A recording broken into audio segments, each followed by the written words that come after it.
The college bribery scheme announced by federal prosecutors this week has raised questions about the influence of money, power and celebrity on the admissions process. It has also stoked curiosity about the inner workings of admissions offices at elite colleges and universities nationwide. NBC News spoke with former admissions officers at two of the most prestigious schools in the country to learn about what goes on behind closed doors.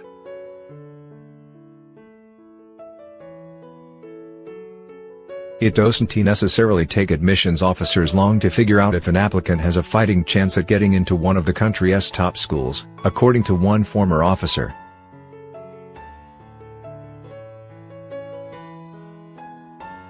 We see so many transcripts that, in about a third of a second, we can tell what type of trajectory the student is on, said McGregor Crowley, the former director of undergraduate selection at the Massachusetts Institute of Technology.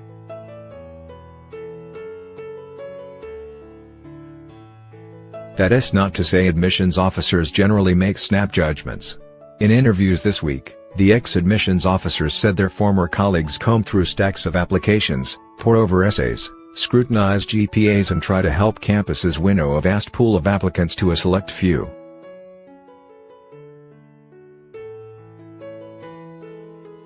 They are the gatekeepers of what has become a deeply competitive, and, for many, a deeply unequal, process for high school students.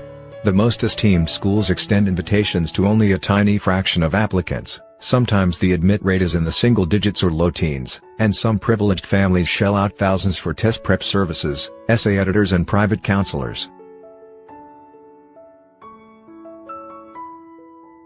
The federal case brought this week against 50 people, including CEOs and Hollywood stars, suggests that some rich and powerful families use their wealth to illegally subvert the process and gain an advantage.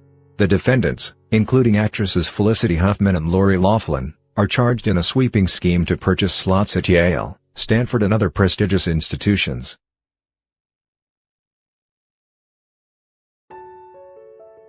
The college process is so huge, with so many different moving parts, so I have no expectation that it is going to be purely meritocratic, said Crowley, who now works for the counseling service Ivy Wise.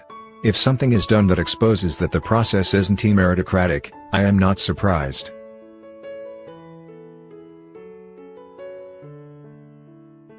But by and large, mid-level admissions officers strive to consider applicants in good faith and on the basis of their academic records, the ex-officers said. When universities are in possession of all the facts, I think they can make judicious and thoughtful decisions, said Eric Sherman, a former admissions officer at Columbia University. The bottom line is that the most selective schools deny the vast majority of students that apply, even if they were academically qualified to attend, Sherman added.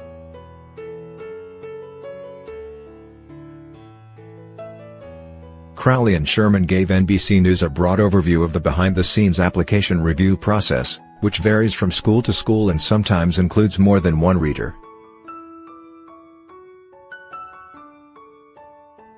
The application.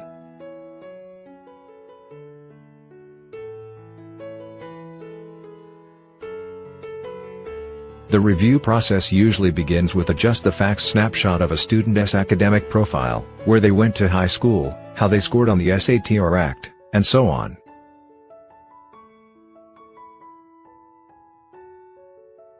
From there, admissions officers dive into the Common Application, a standardized form that is accepted by hundreds of colleges, including Ivy League universities like Harvard and Princeton. The application opens with prompts for biographical information, but most schools don't ask about family incomes, according to Crowley.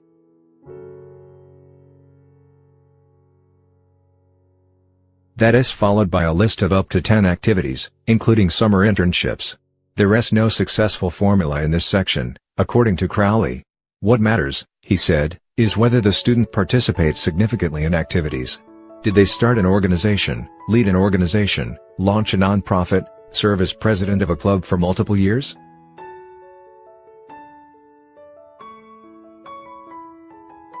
Sherman, who also now works at Ivy Wise, said most schools don't care what you do, they care why you do it, adding that many admissions officers are wary of what he described as resume padding.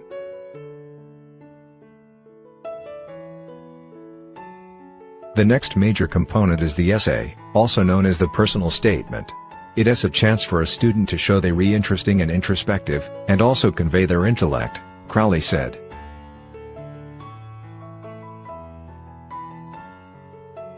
Readers are generally more focused on substance than style, but writing technique matters, too. And so does word count. Applicants have room for 650 words, so a student who turns in far fewer is effectively showing they are not a serious applicant, Crowley said. Applicants should use the essay to tell their reader something about themselves that wasn't covered elsewhere in the application, said Sherman.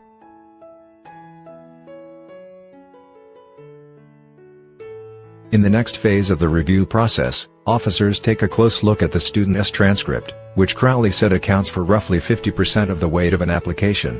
They do the same for standardized test scores, letters of recommendation, optional supplemental essays and portfolios.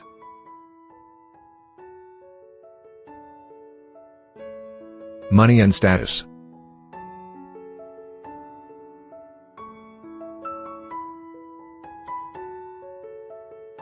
As for the children of prominent campus donors, Crowley said a college's development office might reach out to the dean of admissions to say, "Hey, just so you know, Lisa's dad has been very generous to us in the past," or something.